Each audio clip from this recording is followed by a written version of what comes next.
Chicago Bears right guard Nate Davis is present but not participating in the team's mandatory minicamp practices. And this pattern is becoming all too common lately for the veteran offensive lineman. It's too early to full-on panic, but we should start looking at what the team's alternative options might be.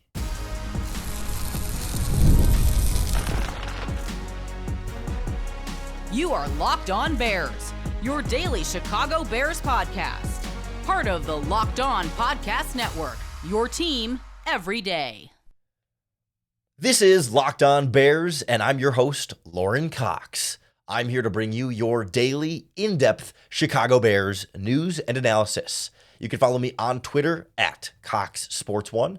You can follow the podcast at Locked On Bears on all of your favorite social media platforms, including the Locked On Bears YouTube channel, where you can keep up with all of our video podcasts as well. Thanks for making Locked On Bears your first listen today. We're part of the Locked On Podcast Network, your team every day. Today's episode is brought to you by Gametime. Download the Gametime app, create an account, and use our promo code LOCKEDONNFL for $20 off your first purchase. Terms apply. On the show today, we check in on the Nate Davis situation. That is a continuation of some limited availability last season. And that's already led to, I think, some full-blown outrage from perhaps the more reactive side of the Chicago Bears fan base. People already calling to cut him, trade him, move on from him, whatever, from the Bears roster. And we're a bit too early for that.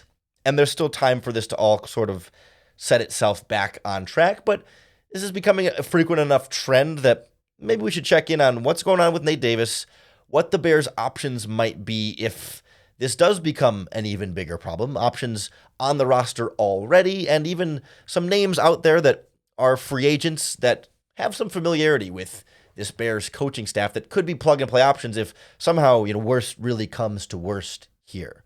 But the Bears began mandatory minicamp to start this week after voluntary OTAs wrapped up last week. So the transition from guys don't have to be there to now guys have to be there. And everyone was physically there. No one is, holding out per se or away from the team in that regard, but not everyone is participating on the field.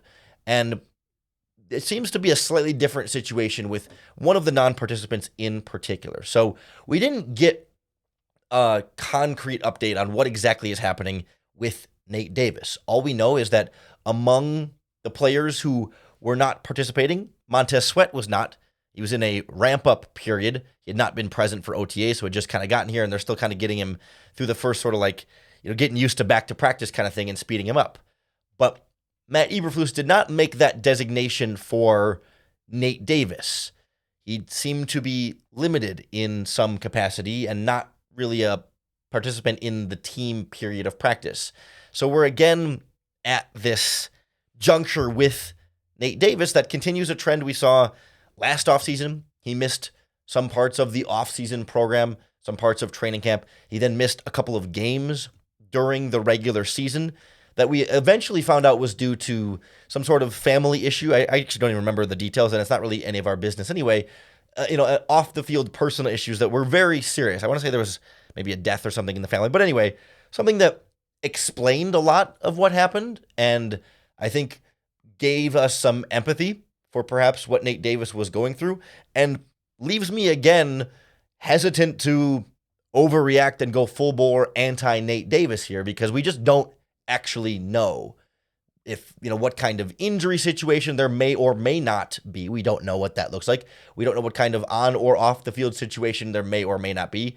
Pretty much everything would be speculation at this point, and I'm not really in a position to do that with any sort of informed background here. Obviously, he suffered an injury last season during the year. He had a foot injury, but recovered from that foot injury and played out, the last games of the season. So it wasn't as though, he had some kind of, at least that we know about, lingering injury from last season that may have, like when a guy finishes the year on IR, usually you kind of expect there to be some issue there. He got banged up in the last game against the Green Bay Packers, now that I think about it, but I don't know exactly what the injury was late in that game. So maybe it's just a lingering thing from that, and it's part of the normal recovery here, and everything will be fine.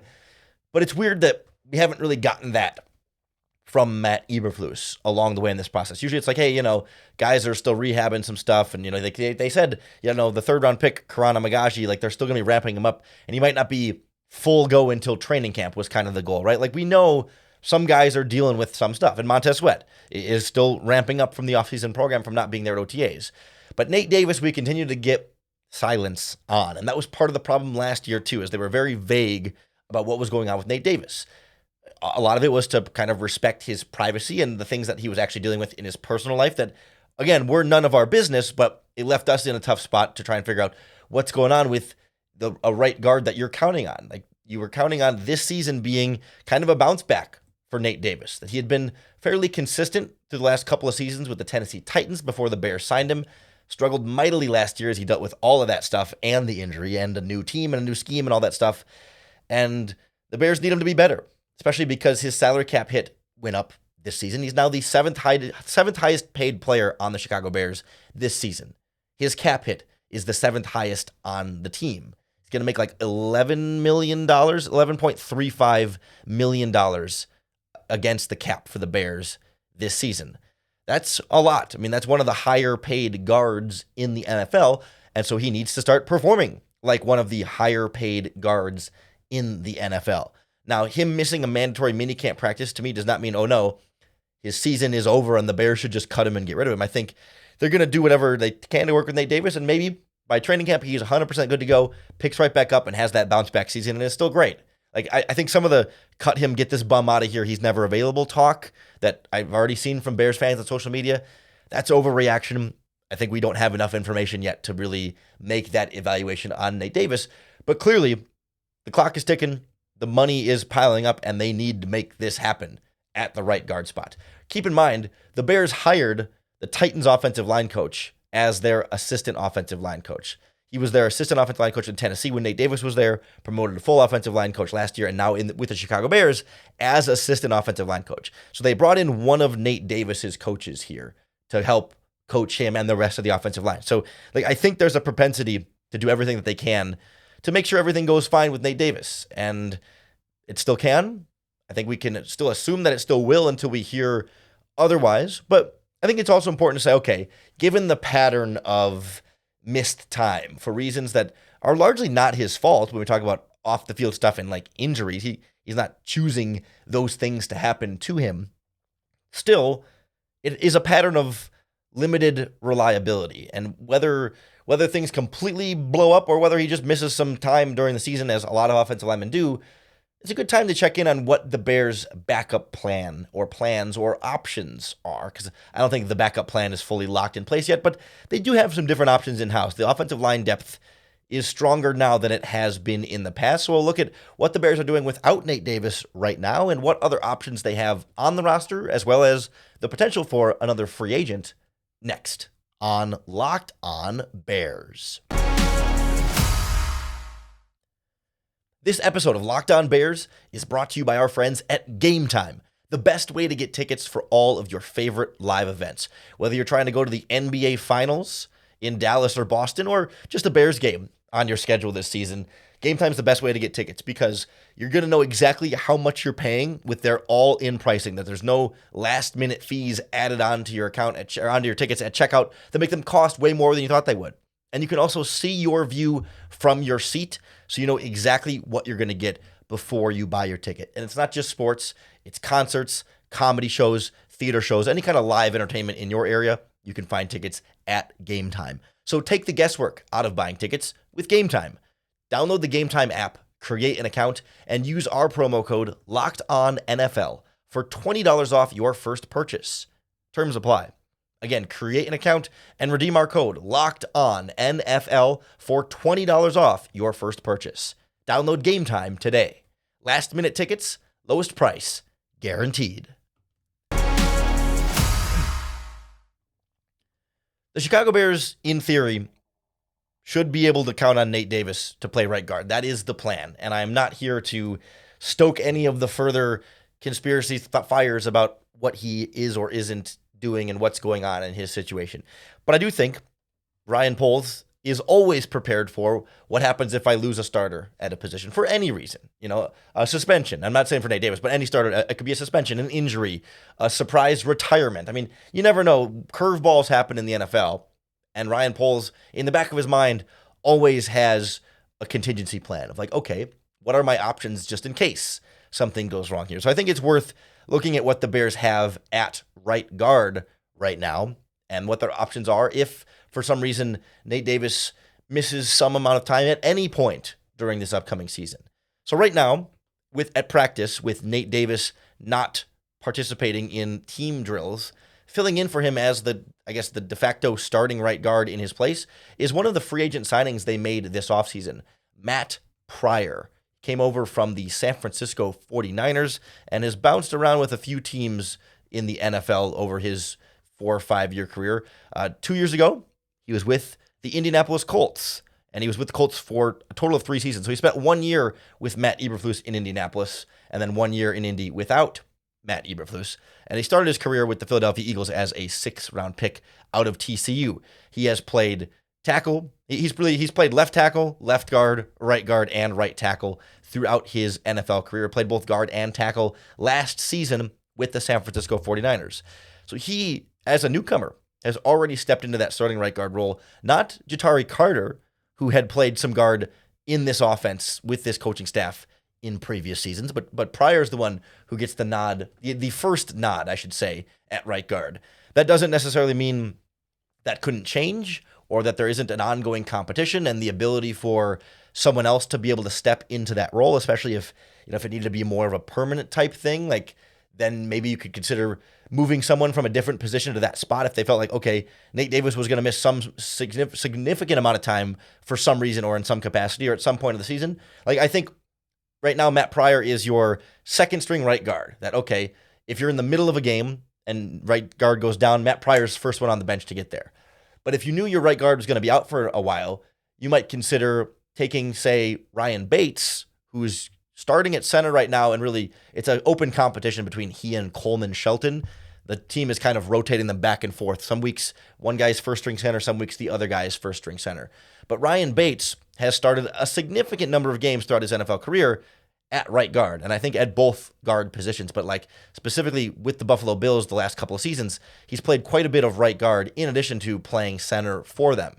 Bates was the big trade target for Ryan Poles after he tried to sign him in free agency, so there's a clear appreciation for Bates' talent, and I think he's ahead of Coleman Shelton, at least at the early on stages here of this center competition. But say Nate Davis is going to miss a significant time for whatever reason, Bates has that starting right guard experience, and more of it, I think, than Matt Pryor, and I could see them saying, okay, if it's a long-term move and the goal is to get our 5 best offensive linemen on the field, then Ryan Bates at right guard and then Coleman Shelton bumped into the starting center spot might be that way to get your 5 best offensive linemen on the field into those starting spots, as opposed to it being Matt Pryor or Jatari Carter. But those guys are both also options, and that's kind of the nice thing here, is that the Bears have multiple options at right guard, that if something happened and, okay, you could try Pryor for a bit, and if you just feel like Pryor's just not cutting it, then you could try Bates. Or, they also signed in free agency Jake Curhan from, he's played for the Seattle Seahawks the last couple of seasons with your offensive coordinator, Shane Waldron, and a lot of your offensive coaching staff. And he's played some tackle and some guard with the Seahawks. I think he's going to end up being more of a backup tackle for the Bears, but he's played both spots, and he has experience in this offense at both spots. So you could plug him in at right guard as a real possibility. There's also your rookie 3rd-round pick, Karan Amagaji, who played left guard early in his career at Yale, then moved out to left tackle. The Bears have kind of said they want him to work as a swing tackle in this offense and stay at tackle for now. But they've not ruled out the possibility of him playing guard at some point. And if you had a vacancy at right guard for whatever reason, could that be enough of a reason for the Bears to say, all right, change of plans, we're going to move Amagaji to guard and have him compete right away to try and start at right guard.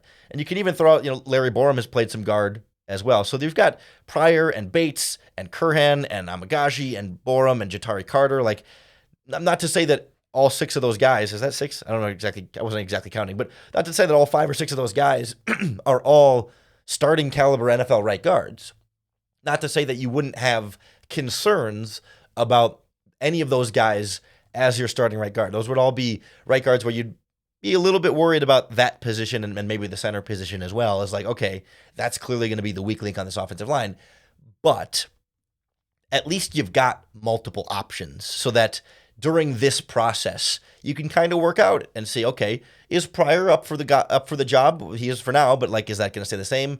Would Bates be better there? Could you try Amagaji there? A little bit at OTAs and mandatory minicamp and training camp, but just kind of try him out at multiple spots to see how it goes. You can get a kind of a feel for what your different options are, so that if worse comes to worse and you got to try moving some of these guys around, you've practiced that ahead of time, as opposed to it being week 4 and you got to make a change at right guard, and so they throw somebody in who hadn't practiced at right guard throughout any of this process for them. So that's where it feels like there's an advantage to the numbers that the Bears have there, even if the names themselves are not particularly confidence-inspiring. I at least like the idea of having enough depth where there's more than just like one name that you feel like. Like last year, it felt like, okay, it was Carter, and then it was like Lucas Patrick could swing over from center and be your kind of like, your jack of all trades interior offensive lineman. But like even throughout the offseason process there, they just didn't have a lot of experienced depth on the O-line. It was like Larry Borum, Lucas Patrick, Jatari Carter, and like Alex Leatherwood, who they had brought over from the Raiders. Like the offensive line was not deep at all, and we saw that cause problems through the course of last season.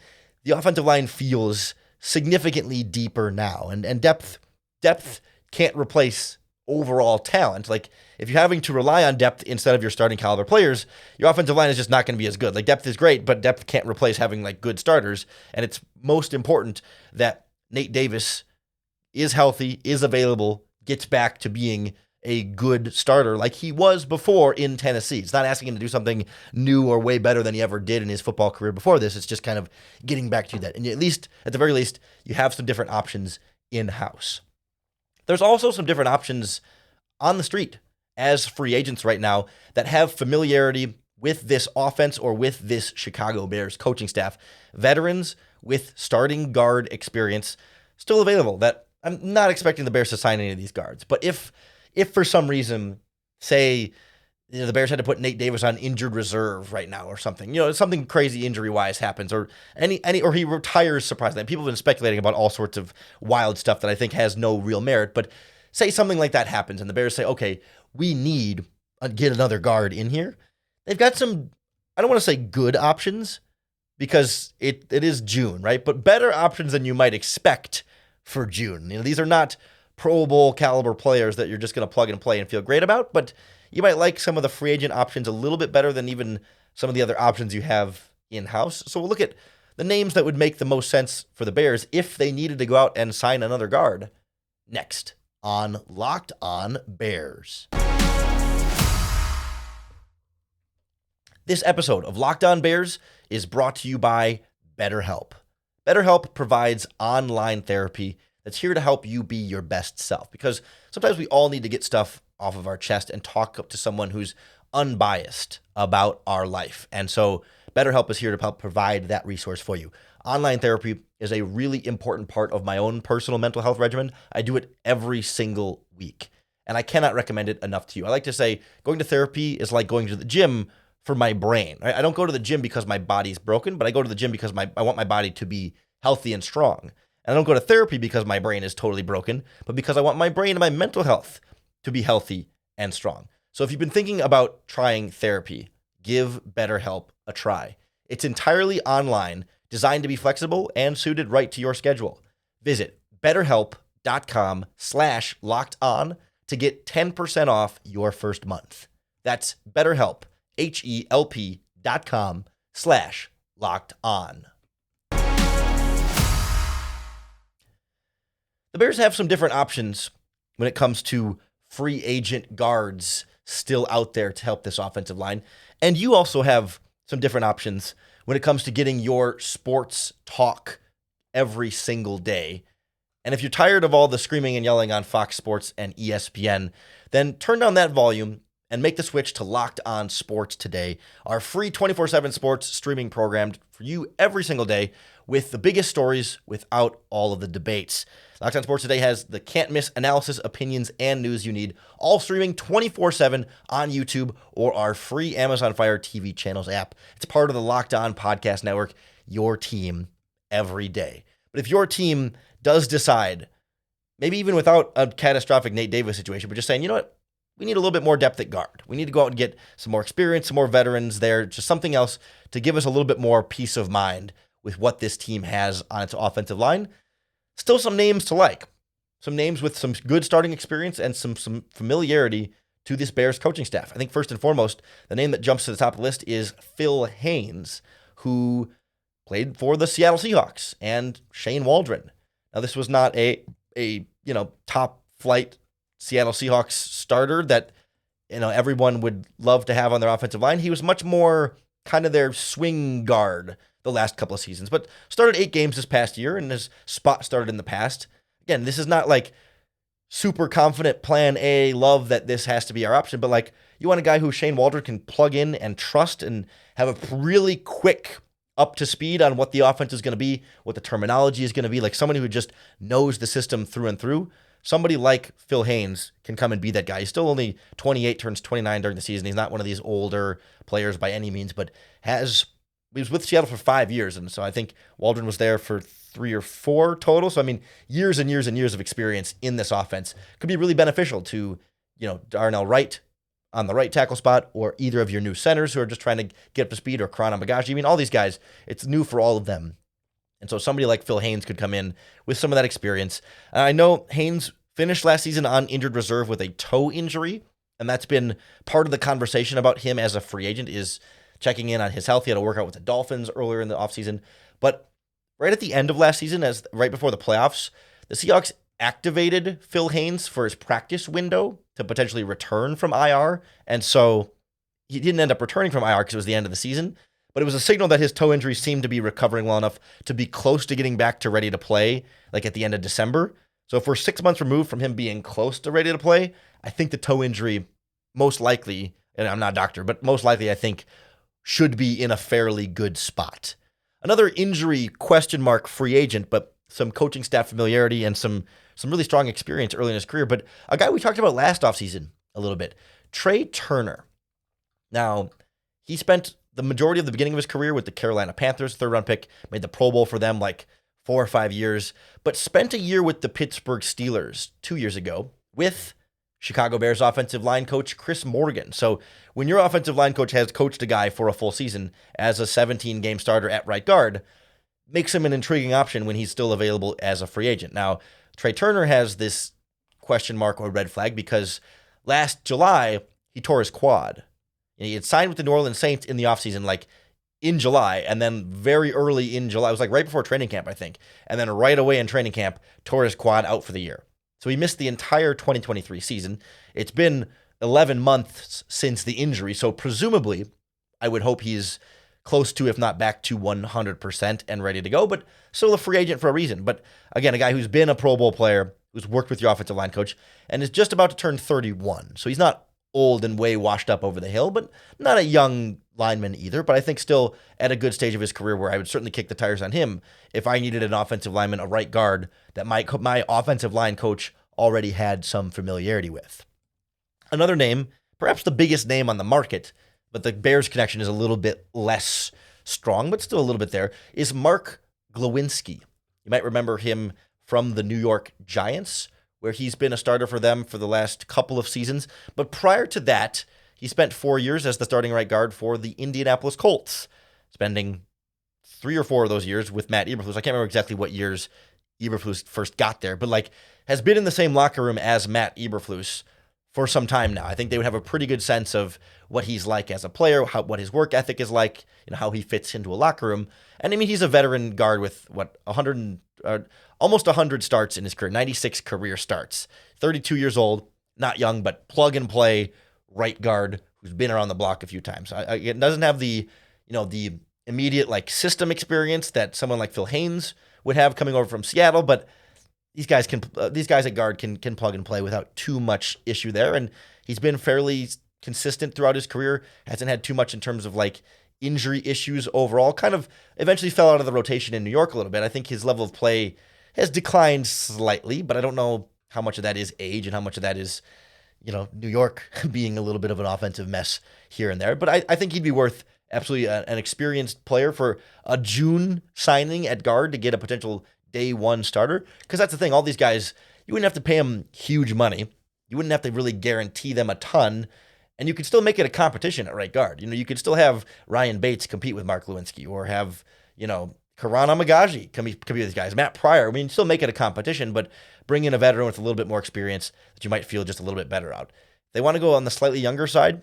Nick Gates from the Washington Commanders has played a lot of center in his career, so it'd be nice to have that versatility too, where if say you wanted him to fill in a right guard, but then Nate Davis gets healthy again, then Gates could still be a reliable backup center. I think he's even played some tackle in his career, but started most of the season for Washington last year. Had also been with the New York Giants before that, another New York Giants offensive line cast out. Again, these are not Pro Bowl level players anymore. They're available at this stage of the free agent process for a reason, but guys with experience, guys who can play multiple positions, some guys with experience in this offense or with this Bears coaching staff.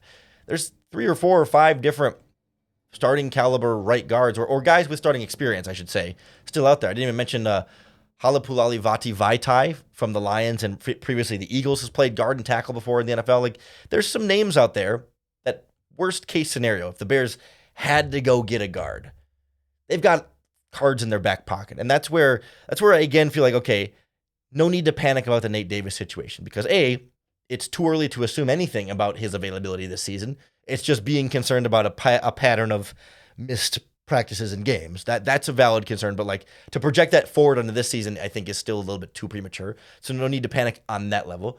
There's also no need to panic because they do have some decent depth on the offensive line, and that's a good thing to have in your back pocket. And there are good free agent options if, worst case scenario, the Bears had to go out and sign another free agent guard because whatever happened, Nate Davis is off the team or off the face of the earth for some reason. Whatever. There are free agent availables options. So like at every layer of the process, the Bears have backup options. And so that's where it's like, let's calm down a little bit. You can put the pitchforks and torches away for now for Nate Davis and say, much like last offseason, let's wait and see and find out what's actually going on here, but also trust that, hey, there are alternative options available that we can be it's confident too strong of a word, but we can be some level of reassured by in some capacity. You still want to have the best possible offensive line for Caleb Williams. It's critical that this offensive line is great, and it'll be a big problem if Nate Davis is not good. I don't mean to say that it wouldn't be a big deal if Nate Davis is gone. No, I don't mean to downplay it either. I just want to make sure we're properly calibrated here, that yes, it will be a big problem if Nate Davis can't go or doesn't play at a high level this season. But we also don't know that that's going to happen. We're only just taking a very limited amount of information that we have about him missing a mandatory minicamp practice, which is not the same as missing training camp, and not the same as missing preseason, and not the same as missing regular season games. So let's slow down a little bit here, understand that it's important. So we'll keep an eye on it and look at what our other options are just in case, make sure we're prepared, and then we'll proceed with caution. If we get any significant Nate Davis related updates, you can be sure we'll break it down for you right here on the Locked On Bears podcast. So make sure you hit that subscribe button on YouTube or wherever you listen to podcasts. That's going to be the best way to keep up with all of our daily, in-depth Chicago Bears news and analysis. Thanks for making us your first listen. We're part of the Locked On Podcast Network, your team every day. If you're looking for a second listen, don't forget that Locked On Sports Today 24/7 YouTube stream or on the Amazon Fire TV's channel app. Don't forget to make us your first listen again tomorrow, where we'll learn about this Bears defense really on its game at mandatory minicamp practices, looking sharp out there, getting under the offense's skin a little bit. We'll see kind of where they're making progress, where they're settling in, and what we should expect from the Chicago Bears defense. So a lot more coming for you throughout the week here on the podcast, throughout the offseason. We're not going anywhere. So I'll always make sure that every Locked On Bears podcast, you still get another opportunity to bear down.